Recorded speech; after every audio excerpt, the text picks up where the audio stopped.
All right, today we're reading a short little satirical essay by Hegel titled Who Thinks Abstractly? Um, interestingly, interestingly he submitted this as for an essay contest, a satire essay contest. I don't know how he thought he would ever win, but it's a good thing he actually did. Well, he didn't win, but he submitted it, and we have this here now in posterity. So, who thinks abstractly? And well, I mean, first thing, abstraction. You know, who do we think? Usually in the normal sense of the word, who thinks abstractly? Well, people who just live up in the skies, so to say. Live up in the cloister of their ivory towers of the mind. People who don't think in detail. People who don't get reality. Those typical people we call philosophers. Isn't that right, Hyperion? Yeah. Yeah, we think abstractly, but not only abstractly. That's the common misconception. Yeah, or rather, what abstraction means is going to be interestingly questioned here. I mean, that's one of the things of like that just leftists in general. We love to harp about that. Quit being abstract, quit being an idealist. Marx loves to harp on people for being idealists and abstract. And so let's see. Do we think abstractly? Do you think abstractly? Who thinks abstractly? All right, let's start. Think abstractly. Sauve qui peut. Let those who can save themselves. Even now I hear a traitor brought by the enemy exclaim these words, denouncing this essay, because it will plainly deal with metaphysics. For metaphysics is a word, no less than abstract, and almost thinking as well, from which everybody more or less runs away as from a man who has caught the plague. I think that's pretty spot on even for today. Nobody, nobody like in the right mind wants to ever be accused of doing metaphysics or being metaphysical or thinking metaphysically. People say, "How dare you?" Actually, this is funny because this happened literally this week in a thread about my reading of Mao, in which there was this Marxist guy, and we think we know kind of who it is. Not gonna say, but his whole beef was, "How dare you call me a Marxist materialist? You know, an abstract metaphysician. I don't do metaphysics. You do metaphysics." And he went on and on. I mean, he really went on. Like I stopped at the thread or partaking in the thread at a certain point in which I realized that this guy he just doesn't want to accept that he's thinking metaphysically. But he went on for, and it's still probably going on, arguing with some other guy about how he's not metaphysical, and other people saying, "Well, come on, man! Like, look at what you're saying. How's that not metaphysics?" But anyways, people just don't. It's a bad word. Don't call us metaphysical. I'm not doing metaphysics. Metaphysics is akin to religion. It's akin to voodoo, belief in magic. Yeah.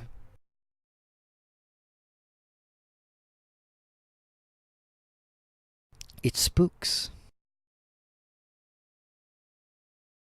Continuing. But the intention here really is not so wicked, as if the meaning of thinking and of abstract were to be explained here. There's nothing the beautiful there's nothing the beautiful world finds as intolerable as explanations. I too find it terrible when somebody begins to explain, for when worst comes to worst, I understand everything myself. That's funny. Hegel, the guy who claims he solved philosophy, obviously. He wouldn't like other people coming and say, "Well, let me explain to you, buddy." How dare you? We're Do kind of the you same way. I mean, Do you know who I am? I solved science. I discovered science. Yeah. When people tell us to read commentaries on Hegel, we say, well, we would rather understand Hegel as Hegel rather than, run to someone who claims to have figured it out for themselves, because there's no guarantee that they actually figured it out for themselves without knowledge of the original text. Pretty much, hey. If they could do it, so can I. Plus, you have to And take your word for what they're saying being accurate rather than actually being familiar with the original source text. yep. But that's not what he's going on here. He's going on here Yeah, about other things, more general stuff. Let's continue. Here, the explanation of thinking in abstract would in any case be entirely superfluous, for it is only because the beautiful world knows what it means to be abstract that it runs away. Just as one does not desire what one does not know, one also cannot hate it. Nor is it my intent to try craftily to reconcile the beautiful world with thinking or with the abstract as if, under the semblance of a small talk, thinking and the abstract were to be put over till, in the end, they had found their way into society incognito, without having aroused any disgust, even as if they were to be adopted imperceptibly by society, or, as the Swabians say, how do you say that, Hyperion? I forget. Heimgezoinselt. Hmm. Do you know what that means? Uh, Thinking imperceptibly by society. I don't know. I don't know what the Schwabisch say. I know he was a Swabian or Swabian, however we pronounce it in English. Swabian. As was Hölderlin. Yeah, But I guess like I it's a don't know. phrase. It's a phrase, kind of, Yeah, like sneaking it in or whatever. yeah. I actually tried to look it up and no result, so I'm not sure. Or that's telling you one thing: nobody cared to remember what the Swabian said. Yeah. So Rein get Zoinselt. Yeah. Before the author of this complication suddenly exposed this strange guest, namely the abstract, whom the whole party had long treated and recognized under a different title, as if he were a good old acquaintance. Such scenes of recognition, which are meant to instruct the world against its will, have the inexcusable fault that they simultaneously humiliate, and the wire puller tries with his artifice to gain a little fame. But this humiliation and this vanity destroy the effect, for they push away again an instruction gained at such a price. So there's an interesting point right there. Basically, Hegel's here making a point of you can't lie people into truth. Just because the moment you reveal the truth, it's not going to be like, oh, we liked them then, therefore, we continue to like them now. No, no, as they look, it's like, oh my God, it's the guy we hate. Who cares, if we didn't know him, he seemed like a nice guy. We hate him anyways. Go away. It's like trying to lie people into communism. The moment it's like you make it sound like something else. You call it super capitalism, but the day comes and finally you pull off the dress, and beneath it's Karl Marx, and everybody goes like, God, "It's like Kami, he's a red, kill him." got us. They found us out. Yeah, and and it doesn't matter how rational it seemed, then they accepted it in other ways. The moment it's revealed it was connected, well, there you go. You're screwed. Yeah. It's unfortunate fact of reality. You can't lie people into truth. So don't do it. Or at least if you do it, never reveal the truth. Or just present the facts. Yeah, just present the facts. Not There you go. copy data, but data. Continuing, in any case, such a plan would be ruined from the start, for it would require that the crucial word of the riddle is not spoken at the outset. But this has already happened in the title. If this essay toyed with such craftiness, these words should not have been allowed to enter right at the beginning. But like the cabinet member in a comedy, they should have been required to walk around during the entire play in their overcoat, unbuttoning it only in the last scene, disclosing the flashing star of wisdom. The unbuttoning of the metaphysical overcoat would be less effective, to be sure, than the unbuttoning of the minister's. It would bring to light no more than a couple of words, and the best part of the joke ought to be that it is shown that society has long been in possession of the matter itself. So what they would gain in the end would be the mere name, while the minister's star signifies something real, a bag of money.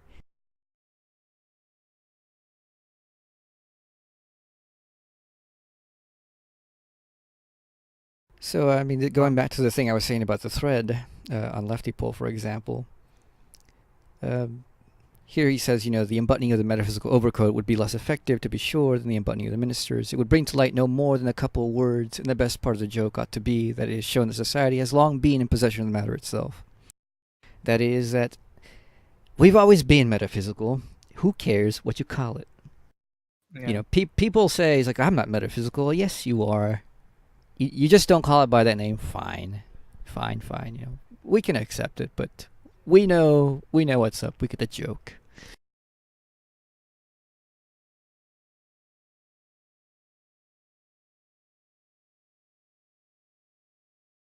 But all right.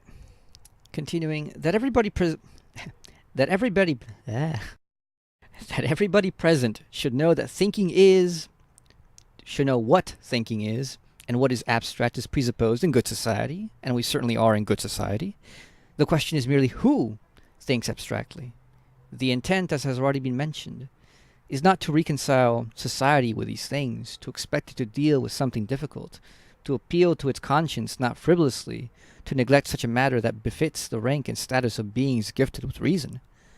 Rather, it is my intent to reconcile the beautiful world with itself, although it does not seem to have a bad conscience about this neglect. Still, at least deep down, it has a certain respect for abstract thinking as something exalted, and it looks the other way not because it seems too lowly, but because it appears too exalted, not because it seems too mean, but rather too noble, or conversely because it seems an espèce, something special. It seems something that does not lend one distinction in general society, like new clothes, but rather something that, like wretched clothes, or rich ones if they are decorated with precious stones and ancient mounts, or embroidery that, be it ever so rich, has long become quasi-Chinese, excludes one from society or makes one ridiculous in it. A little bit of racism right there.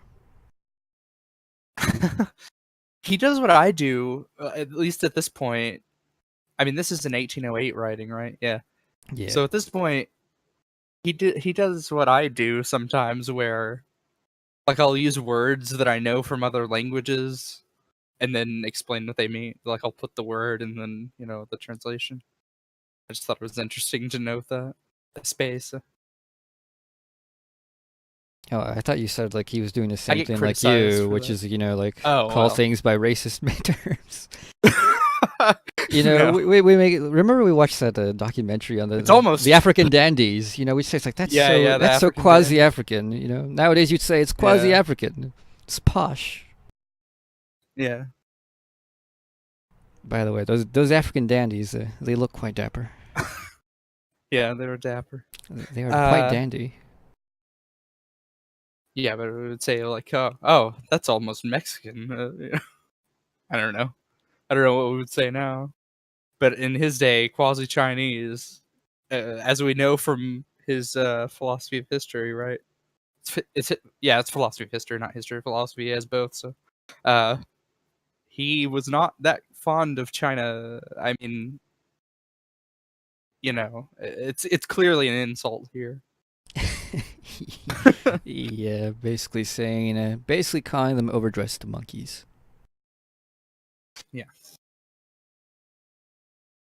So, who thinks abstractly? The uneducated, not the educated. Good society does not think abstractly because it is too easy, because it is too lowly, not referring to the external status. Not from an empty affectation of nobility that would place itself above that of which it is not capable, but on account of the inward inferiority of the matter. The prejudice think- and respect. Oh, go ahead.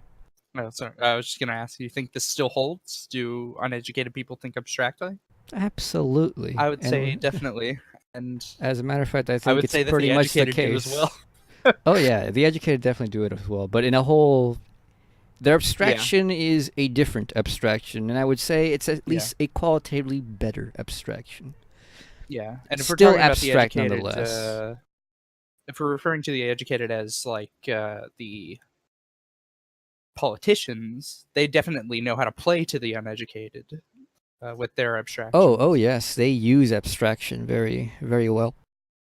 They play, as you said, they play off that abstraction. As a matter of fact, most of them have their power precisely because Yeah, normal people think Because abstractly.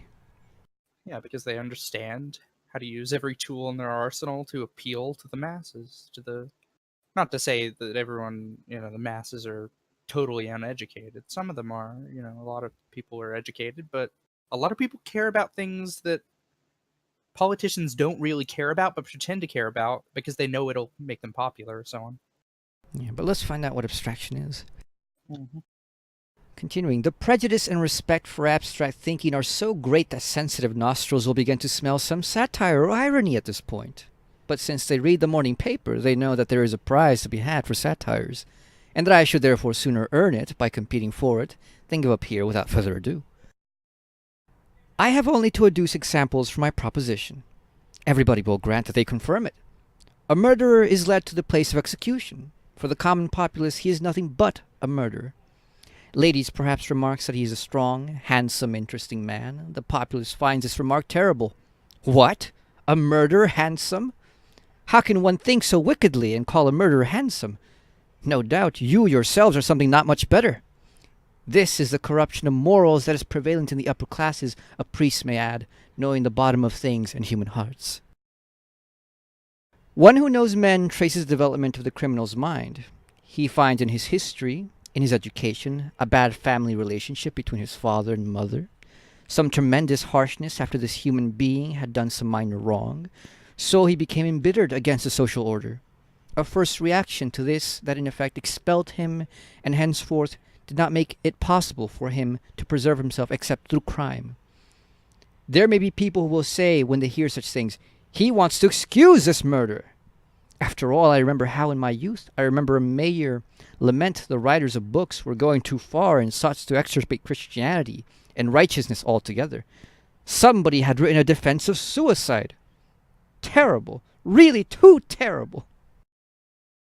Further questions revealed that the sufferings of Werther, by Goethe in 1774, were meant. Yeah, that's the sorrows of young Werther, usually transliterated that way. But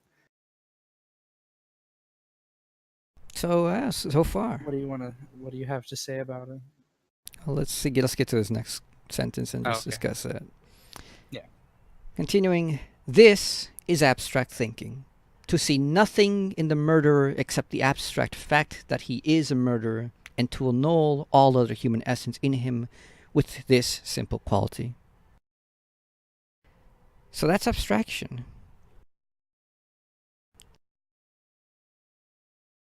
I mean, and here, by the way, I mean, people who say, oh, Hegel's an idealist, he doesn't account for the reality of human beings. Are you kidding me? Like, that example of the murderer and his story is so materialist, so Marxist. Yeah. And ironically, when they say that statement, Hegel's just an idealist, they're thinking abstractly. Or they're saying an abstract statement. They're seeing Hegel not for what he is, but for one thing that they think they understand about him. And they write him off that way.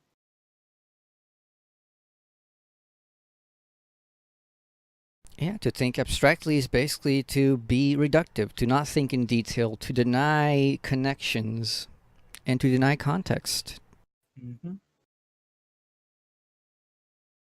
So, when you're a Marxist and you say, well, ultimately, in the final... what is it? What is the usual phrase? What is it? In the final... when they say, like, in the final analysis, it's all about the material relations. That's thinking abstractly. because you're reducing the whole world to one determination, to one perspective, to one conception, and denying that anything else in the world really has Yeah. actual It's a efficacy or false reality. absolute. Yeah. It's all about the material conditions in the end. And you say, well, what about, people's reflections? What about thought? What about freedom? It says, oh, well, that's just, a superstructure, but the reality is the material conditions. It's the material base, the actual life. Nothing can escape it.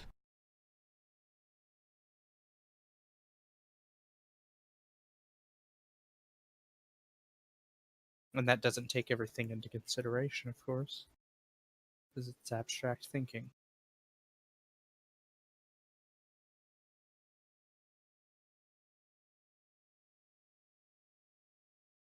Yeah, and also, I mean, it's basically the black and white view of things.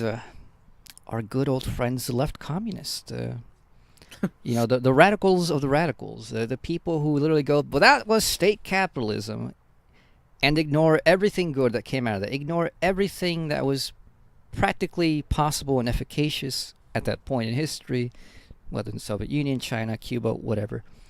And they just go, well, that's not communism. It doesn't fit the definition. Not communism. They weren't real socialists. They were, there are people who call Lenin a counter-revolutionary. Like, what the hell? I mean, that's abstract thinking. That's basically it. Somebody who just takes an absolute position and just ignores the realities of context and details and just reduces the world to nothing but that. Or rather, the conception of what the world should be or how the truth is, to just a simple abstraction.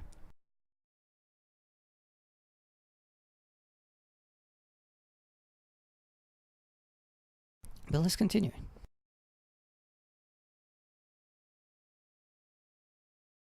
It is quite different in refined sentimental circles in Leipzig. There they strewed and bound flowers on the wheel and on the criminal who was tied to it.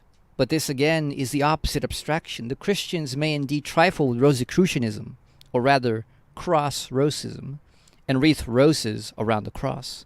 The cross is the gallows and the wheel that have long been hallowed.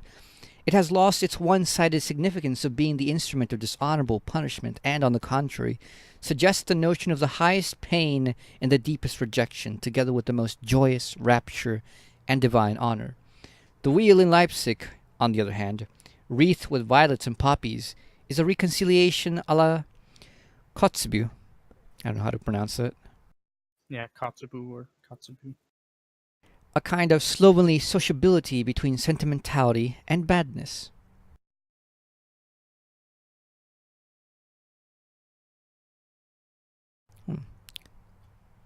So what's the abstraction in that one? I mean, obviously it's kind of like let's see. They strewed and bound flowers on the wheel and on the criminal who was tied to it. So there's a torture wheel. It's his punishment. And the good Rosicrucian Christian mystic goes and says, "Oh, but this is great. Now you have a chance to repent." Or even if he doesn't repent, they're like, "We forgive you." It's like God loves you anyway. Doesn't matter what you do. God's always loved you. Will love you. It's all right.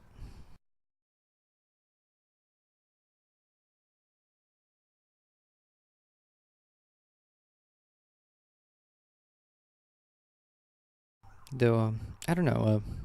What is the abstraction there? I'm not sure that that's the only abstraction going on, because I mean he mentions the whole. He's obviously mentioning the contradictions of how Christianity in a way glorifies pain, self-denial.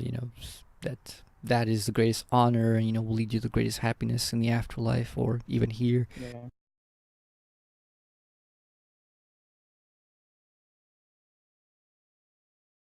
I don't know. As far as relating to the original abstraction of just saying, oh, he's just a murderer, just saying he's just a bad man or a bad woman, because man, never get a woman angry. It seems, because they won't just kill you; they'll kill you in in about as bad a way as you can you can imagine.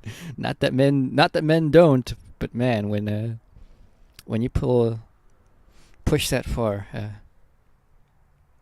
weird things. But anyways, it seems to me like the opposite abstraction here is simply that the Rosicrucians just go, well, yeah, he's a murderer, but he could be a good guy. They just forgive him. It's just forgiveness without any need for them of doing anything. If one person just says, oh, he's just a bad man, never forgive him, the other one's like, I'll just forgive him. Just blank. Mm.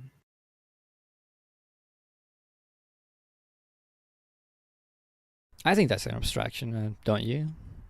I mean, Yeah, somebody he still does something dies. bad. Well, they still die. It doesn't matter, but but I mean, the thing is, like, somebody like screws you over, and they come and says, "Oh, I'm sorry," and you're Yeah. you're just supposed to say, if you just forgive them, well, they say, "I'm sorry," but hey, they ran over your dog, or they stole your fucking car, or even just minor things. Yeah.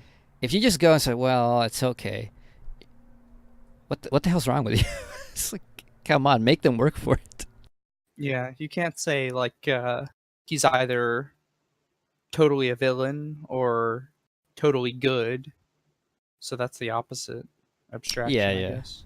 yeah. I mean, That basically. they're just willing to forgive everything without like consideration of Yeah. the What if they like? Yeah, particulars. if what if it's like you have like that annoying friend who everybody knows you just has a history of like fucking people over, and people warn you. They're Oh, like, sorry. Did I break all your shit again? yeah. It's like, hey man, I'm sorry. I just it's a bad habit. Yeah. I'm sorry I stole your watch, man. I just needed my cocaine.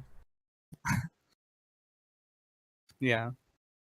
It's like That's what I don't like about the it's- total forgiveness because a lot of I mean this isn't I don't want to go on a diatribe against Christianity or anything, but some Christians that I know they are doing something that is wrong, and they just say, "Oh, I'll just ask for forgiveness later." And I'm like, "That's not how it works. You're supposed to recognize that you're about to do something wrong, and then not do it." hey, I mean, But you you can even know, apply this, I mean, very well to like how racism, like racism in America, the U.S., Mhm. where white people enslaved black people, for a good 400 years, and then for the next 150 after, well, almost 100 years after the Civil War, they still kept on screwing them, and they continue on screwing them. And then the white people come in today, the conservatives, they're like, "Hey, man, we had the civil rights. You guys are free.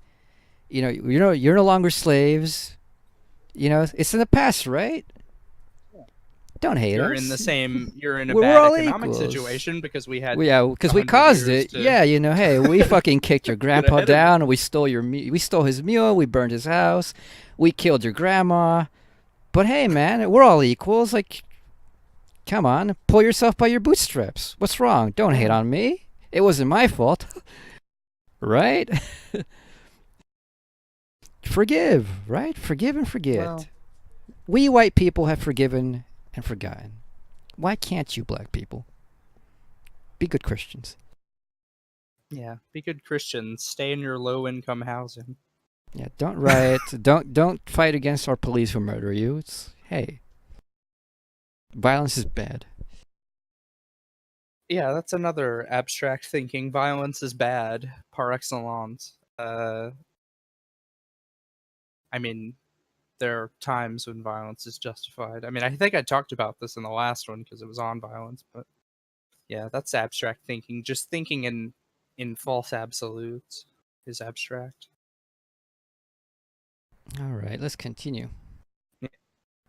In quite a different manner, I once heard a common old woman who worked in a hospital kill the abstraction of the murder and bring him to life for honor. The severed head had been placed on the scaffold and the sun was shining.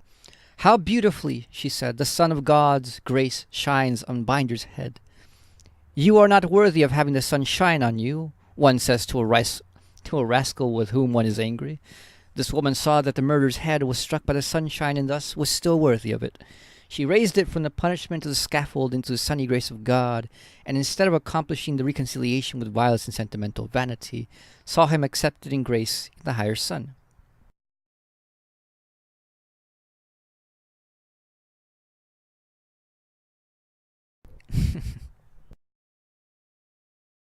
I don't get it. So is he talking about like this is an abstraction itself too? I mean, he says the common old a common old woman who More worked in the to it. hospital killed the abstraction of the murder. Was that a concrete thing she did, or was it abstraction? You know, it seems like an abstraction to me. I mean, it's like the sun shines on him. Well, God must still think he's worthy. Yeah. Yeah. Because sunshine is like seen as a metaphor for the divine or whatever. Yeah, but you know how what they say. You know, the sun shines on the good and the bad. Yeah. So if you use the sun for judging people good or bad or worthy, you have an abstract and very bad criteria. Yeah, inconsistent. Definitely. No, I mean it's consistent. It's just not good for anything. I mean, Well, what if the sun's not shining on a certain day where someone's well, innocent? well, clearly it's because of the gays. You know, God's Oh, punishing the okay. entire country. Yeah. Thank you for tuning into the Right Wing podcast. No, I'm just kidding. All right. All right, Should we go on? Continuing. If I could do like a woman's voice, but I'm not even gonna try. Old woman, Don't. your eggs are rotten, the maid says to the market woman. What? She replies, my eggs rotten? You may be rotten. You say that about my eggs? You? Did not lice eat your father on the highways? Didn't your mother run away with the French? And didn't your grandmother die in public hospital? Let her get a whole shirt instead of that flimsy scarf. We know well where she got that scarf and her hats. If it were not for those officers, many wouldn't be decked out like that these days, and if their ladyships paid more attention to their households, many would be in jail right now.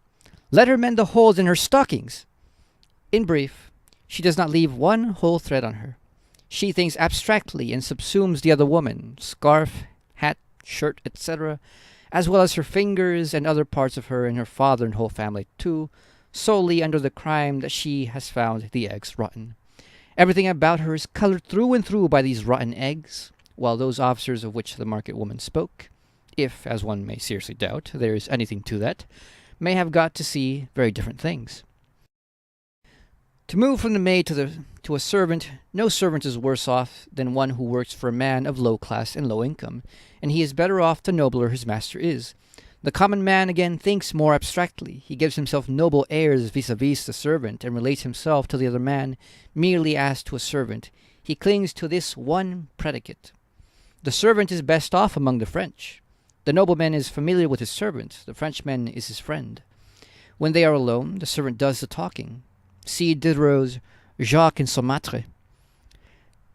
Jacques and his master. No, that should be Jacques la Fataliste et son maître. Jacques the Well, whoever fatalist and his translated master, yeah. Yeah. Well, so whoever wrote this, translated this, shortened it. Either way, it's not like we Yeah. wouldn't know what it was if we Googled it. Yeah, we know Diderot, I'm sure. People The have heard of him. master does nothing but take snuff and see what time it is, unless the servant take care of everything else. The nobleman knows that the servant is not merely a servant, but also knows the latest city news, the girls, and harbors good suggestions. He asks him about these matters, and the servant may say what he knows about these questions.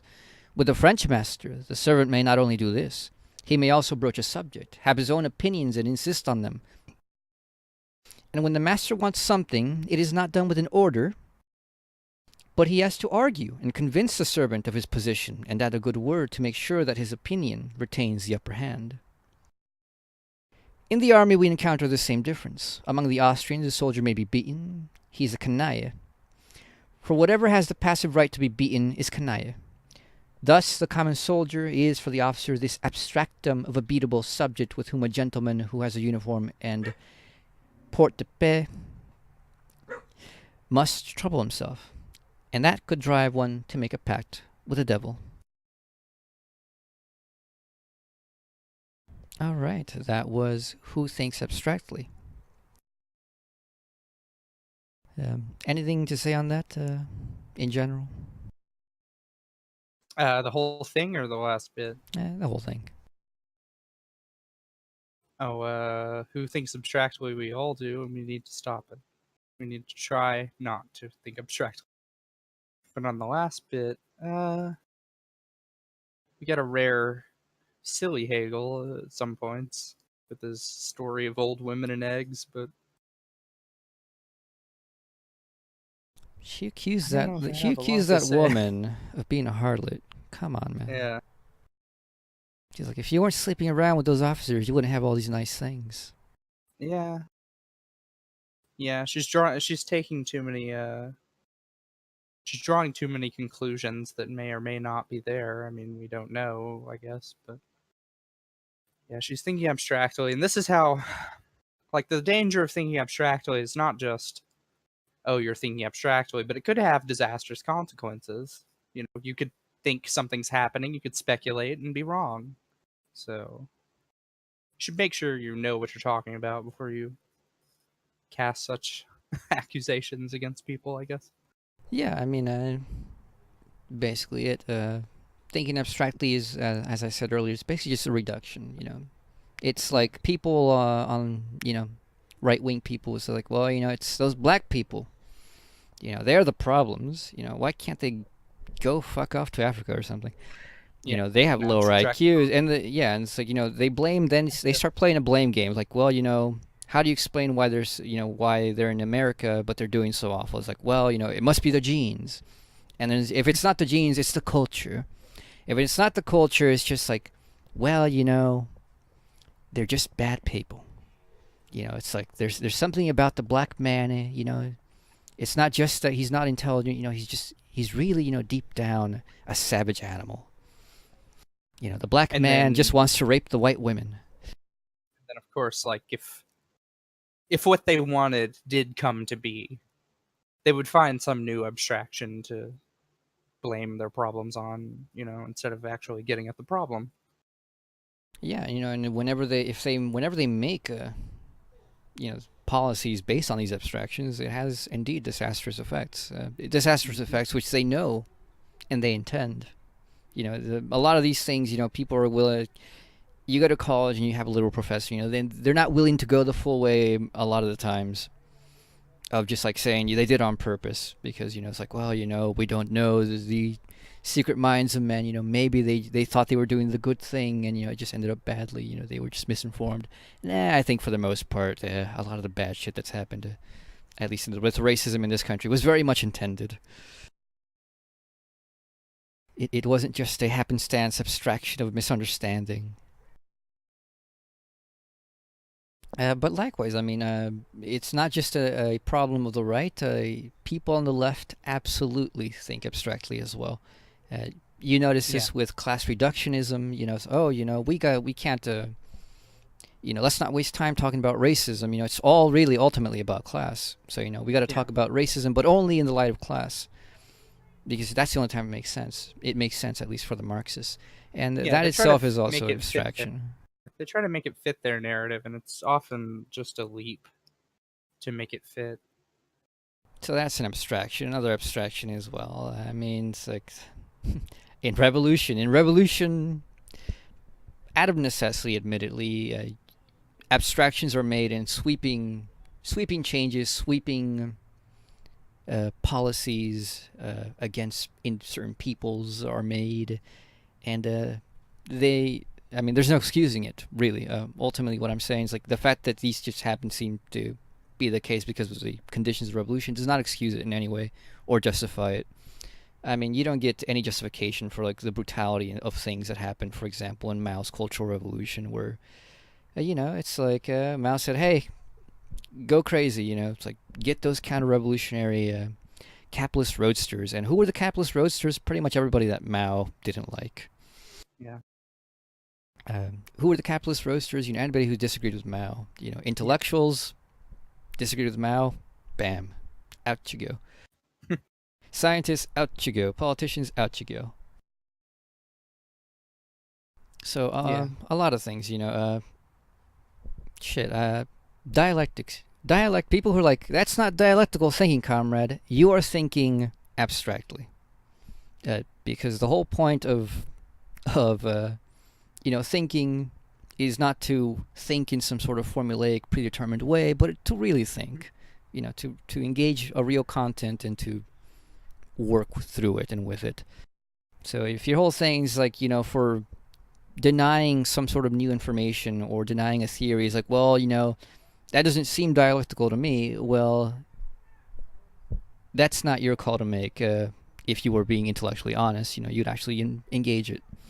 Not saying that you should engage every stupid claim that comes to you, but you be the judge of that. But what you do engage, you should engage honestly and not work with a formula for that. That too is abstract. Another one's as mentioned earlier, left cons are abstract, tankies are abstract. Pretty much anybody who's trying to peddle a theory of it as a one answer for everything, by the way, is pretty much guaranteed to be abstract. Because the reality is, well, the world's not abstract. The world really is pretty interconnected, and the more you know the interconnection, the better. But also, I think, as Hyperion and I have learned, at least in our own studies and just thinking about things, the more you learn and the more interconnections you see, the harder it is for you to start making these silly judgments of like, well, that was just wrong. It's like, oh, well, they just sold out. Oh, well, they just betrayed the revolution. Without paying attention to the reality of the history at the time, to the reality of the conditions which people lived in, the kinds of things and cultures people had. So, there is some judgment that we can make from, a sort of universal abstract background. But, when we really want to be practical, this abstraction is of no use, no value whatsoever, for the most part. Yeah, that's why Hegel didn't like, or he tried to combat vagueness. Oh yeah, another thing. Have to. Sorry, Sorry. Oh, I was just gonna say, like in the preface to the Phenomenology, he says we have to have broad knowledge and deep knowledge so that we don't just have vague knowledge. You can know one subject very well, and then you don't consider other subjects or so on, and then you could know like a little bit about a bunch of subjects but not know them well enough to give a genuine analysis. So we strive for depth and breadth of knowledge. Yeah, because you can be a master, so-called quote-unquote master, of an area of knowledge, and be supremely abstract. I mean, look at these. Basically, Chomsky I think calls him like he calls it learned stupidity, which is a good term. Educated morons, like Steven Pinker. Evolutionary psychology. Evolutionary psychology is bullshit, by the way. But the fact that there are people who literally believe this, the fact that there are these people, quote unquote, experts, shows you can be an educated idiot. The fact that there are physicists who think, well, the world is ultimately just matter in motion. It's all physics in the end. Consciousness is not real. Oh, yeah, very good Pinker example of abstract thinking is his book Better Angels of Our Nature. If you wanted a good example of abstract thinking, that it is. It takes one thing, one premise that he thinks is accurate, and then builds off that and ignores everything else. So that's definitely abstract thinking. God, I hate Pinker. I had to read one essay of that guy for an English class I had once. Hated him then, hate him now. Sam Harris, another guy. Welcome to the anti-science podcast. I mean, yeah. You're just tuning in now. We're taking down vulgar scientists. Yeah, Neil deGrasse Tyson, another one. Black science man. Who else? Bill Nye the Science Guy, by the way. Well, yeah. I mean, I like his show, by the way. I like, I did. I liked that we didn't have to do busy work in school when it was on. Yeah, yeah. We got to just like zone out for like 20 minutes at a time. But yeah, whenever he opens his mouth, he's an idiot. Dawkins, another one. It's like people who are educated morons. They're very Yeah. knowledgeable in their fields, but that very knowledge gives them way too much confidence, and then they abstract and they think like, We well, just made if this works for this, they must work for everything. we just made a million enemies. Oh no, we didn't mention other people we could mention. Oh, People we well, know the four horsemen personally. of the apocalypse. Well, no, I'm not going to mention anyone we know specifically who thinks abstractly. They all think abstractly. They know who they are. Um. Oh, what's his name? Dennett. Well, He has this Dennett's yeah. But no, about Dennett has to be the best one of about. them all, though. Yeah, he is the best. He still And thinks abstractly, but I mean, he's like one of those people I was saying yeah, earlier, where they do think abstractly, but they think definitely an abstraction that is far higher quality than the others. yeah, yeah. Christopher Hitchens' abstraction made him switch sides. Basically, wasn't he a Marxist and then He became says, like an anti-Muslim type guy? I yeah, know he was a he socialist or said, something at yeah, some point. he says he never changed. Yeah, he stopped Yeah, being a socialist, but he says he never stopped being a Marxist. That he just simply saw that he simply didn't agree with Marxist claim that that communism of the would supersede conclusion. Yeah, capitalism, but he thought that Marx was right about capitalism. yeah. I mean, that's kind of like a general thing now that Which, by the way, I mean, we we operate from Marxist perspective most of the time within uh, capitalism, the critiques at which, least. yeah, it's abstraction.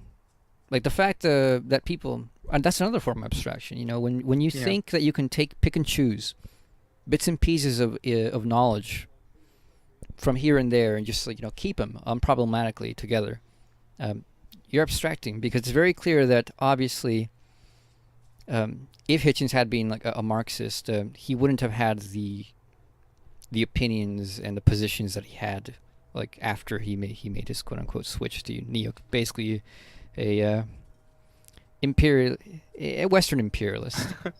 you yeah. know, it's like we got if Pro those, Iraq War. yeah, those if those stupid radical Muslims, those terrorist people, aren't going to pacify themselves, we need to go and pacify them. We need to go teach them good, enlightened, liberal values. But of course, I mean, I would find it amazing if obviously he wasn't aware that the West caused its own that very reaction against it by the things it did in that Yeah, region. So I mean, so in order to have his own position, his own little eclectic position, he had to abstract those positions away from each other. Otherwise, they just couldn't be together. Which is another thing, by the way, eclecticism. You may think it's cool and you may think it's hip and bright. It's like, oh, it makes you a unique person, but you're a moron because you are having a lot of distinct things that don't go together as if they go together unproblematically. All that shows is that you are unprincipled and don't actually have a criterion for choosing anything other than your subjective whim. just overall try to be self-critical. Try to like get at some sort of concrescence, but don't try to make things seem concrete that aren't. Yeah. And by the way, like moron, God, I love that word. It's just like it goes where Moron. no, it's not just like because it's like it's not that it's an insult. It's like it's peculiarly speculative because it says exactly what I think is wrong with eclecticism. It just goes on. It's more and more Yeah, stuff brought together, and it just moron. goes on and on. It's moron, but it doesn't have a point. It doesn't have a real unity that's going anywhere. When you have a real principle, at least you become systematic. If your principle is, well, I'm a pacifist, well, you're gonna have everything turn around that. At least you get some systematic unity, even if it's not the best systematic unity. Yeah.